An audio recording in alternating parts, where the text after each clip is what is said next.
Here I'm at the warehouse at Herat Oriental in Alexandria, Virginia. Zia's brought out some really wonderful rugs. This is a signed Habib from Isfahan, not to be confused with Habibian from Nain. It's an extremely fine rug. It's extremely gracefully done. It's this represents the really great rugs you see from Isfahan. What's also nice about Habib's work is he's not content to just parrot the work of Serafian. He does his own work in his own style. To people who understand these rugs, who know these rugs, they know that this represents the very high end of the Persian market today. Just a fantastic piece. Let's go on down and flip up a corner and see if we can get a better look at this.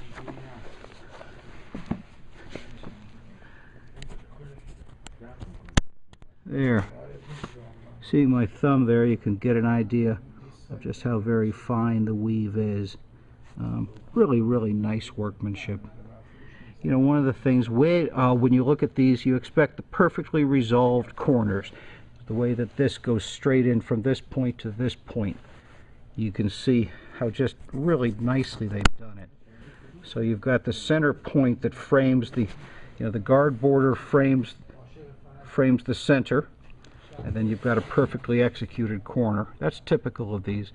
You know, when you see Isfahan, more so than most rugs made in the world, they demand excellence. They demand that everything be done just right.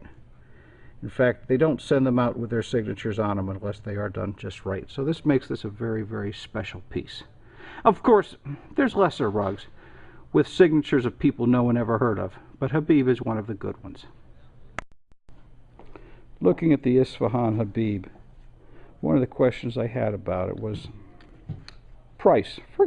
Excuse me for being crass, but price as compared to value becomes an important question. This rug, as it sits today, because of the construction, because it's extremely fine, because it has a great deal of silk in it, this would be normally about a $15,000 rug. So a 5x8 for about $15,000. So it gives you some idea of the prices on these. It's a truly magnificent piece.